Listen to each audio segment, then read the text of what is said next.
This is the third video in my Minecraft lore series, the Minecraft Timeline. In my last video, I covered a few different structures and their origins. In this video, I'll talk about some other structures, but more importantly, the ancient builders' use of magic. This game is full of different types of magic, and I'll explain almost all of them. And to start, let's go over a very basic form of magic. Enchanting is a very common type of magical power in video games. In Minecraft specifically, you enchant your tools, armor, and weapons to increase their efficiency, protection, damage, durability, and more. You can even curse your items if you want to. But how does Steve know how to do this? Well, he learned it from his ancestors, the ancient builders. They would have harnessed the magic of books, I guess. Books have a small amount of magic inside of them, like all Minecraft items, but some magic is stronger or functions differently than others. Certain combinations of items can produce certain types of magic when combined correctly. The powers you can find in books can only be properly concentrated when you use it with the highly magical diamond ore and obsidian. But the more books you have, the more powerful the enchanting becomes, with a maximum power level of 15 entire shelves of books. The ancient builders transferred this enchanting power to their tools and armor with the mystical lapis lazuli. You've probably also noticed the odd language that the book in the enchanting table displays. This was likely the same language that the builders wrote and spoke. Steve doesn't speak that language, mainly for gameplay reasons, but as far as I'm concerned, Steve can, at least sort of, read that language. Or maybe the language is very ancient and later evolved into all the other language options that we see in the Settings tab. Even if he is fluent in the language of the builders, he doesn't seem to be able to read all the possible enchantments.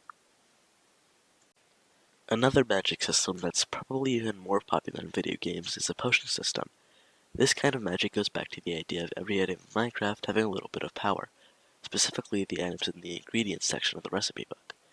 This also implies that the mobs themselves possess the magic that their drops share, which would make sense if they were all spawned by the magic of the Flames of Creation.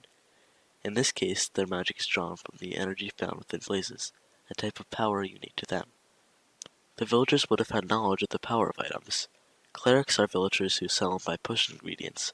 Despite having these ingredients in brewing stands, they don't seem to be able to brew many potions, likely due to the lack of blaze rods.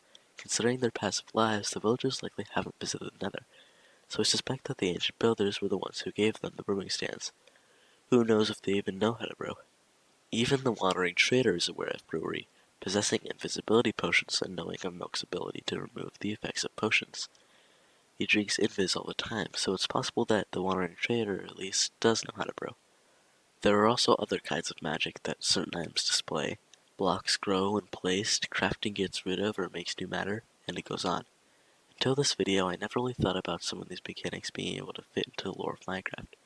But if Mojang does have a set idea for the game's lore, which I assume they do, I doubt the oddity of these features are actually canon, but I thought I'd mention them anyway.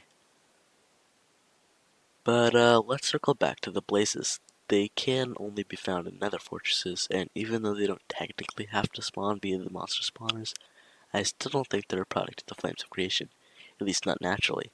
The mob spawners are man-made, built by the ancient builders. A great example of the flames being used by the builders instead of by the hosts is in Minecraft Legends. Granted, the hosts were the ones who gave the main character the ability to spawn mobs, but either way, this does show a builder using the flames to protect the overworld. The golems that we spawn require some sort of item that represents them, obviously, like stone for the cobblestone golems, which is the equivalent to using spawn eggs in the regular game.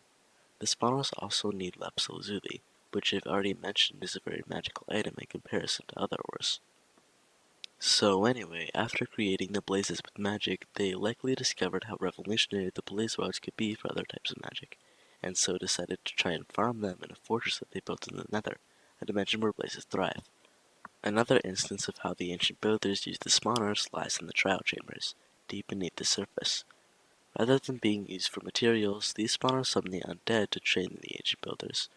Minecrafters who wanted to become soldiers would have gone through these trials to learn how to defend themselves from the threats of the world above. Spawners may also have been used to punish people. The name Dungeon implies that the spawners were designed to torture or kill prisoners, or maybe the mobs themselves were the prisoners. While I can't explain the use of spawners in most structures, I can't explain the cave spider spawners in mineshafts. If mineshafts were used to mine ores, then what's the point of having spiders? Maybe to defend the loot inside of the structure? I don't know, but if you guys have any theories, let me know in the comments. Unfortunately, no modern builders recall the secrets of how the ancient builders constructed the monster spawners. That recipe is still lost to time. But the mob spawners, while a great example, aren't the only interaction that the ancient builders have had with creating life. Another way they do this is through making golems, something that even modern builders can do. Creating golems has existed for a while in the story of Minecraft. Golems are living things created by inanimate matter and magic.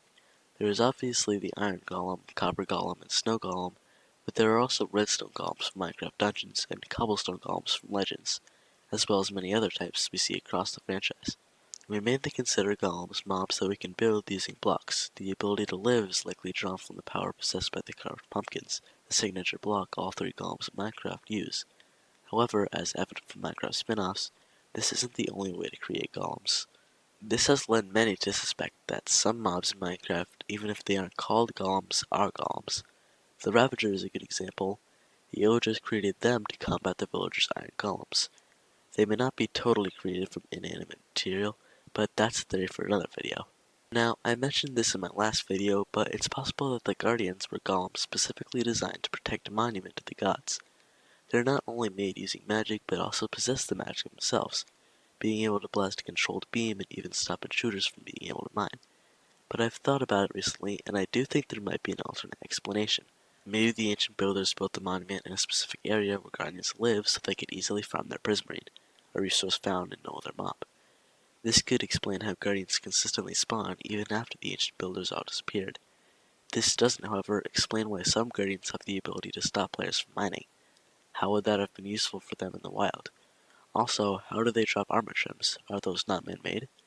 There are other things this theory can't explain. But stepping away from the Guardians, let's talk about creepers. A seemingly plant-like creature, these monsters explode if they get too close to a player. And I mean just players. Why is that? Well, if they aren't man-made, this could be to spread their spores or seeds or something if they are a living plant. The ancients traveled more than any other mobs, so the seeds could get to many different places. But creepers do have a skeleton, so what about some alternate ideas? This takes us back to the idea of a golem. They explode like TNT and drop gunpowder, so maybe they were created by whoever invented those things.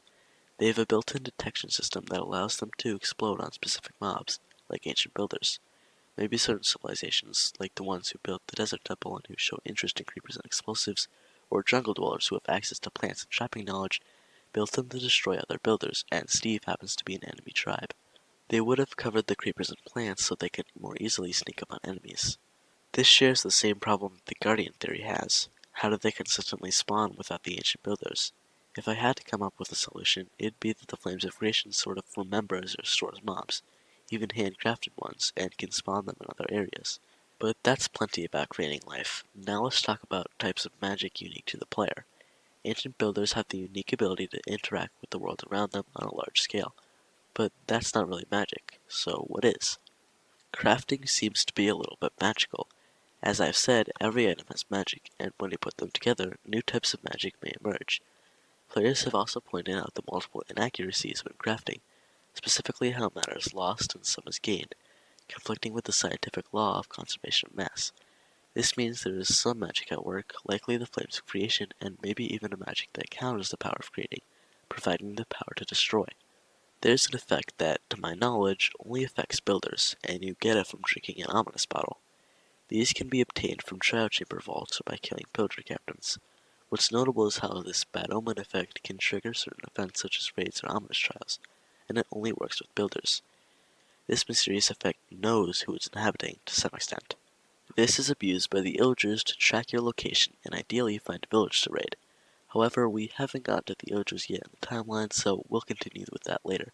I get this feeling that I'm missing a magic system, but I'm pretty sure I covered most of the major ones. This video doesn't really have a place in a timeline series, it's more just a combination of lore theories that explain magic, rather than a step in an overarching timeline. Still, I'm gonna save some types of magic, such as the ones you experience in the end, for other videos. But with that, thanks for watching, and stay tuned for the next video where I talk about the Nether, and goodbye.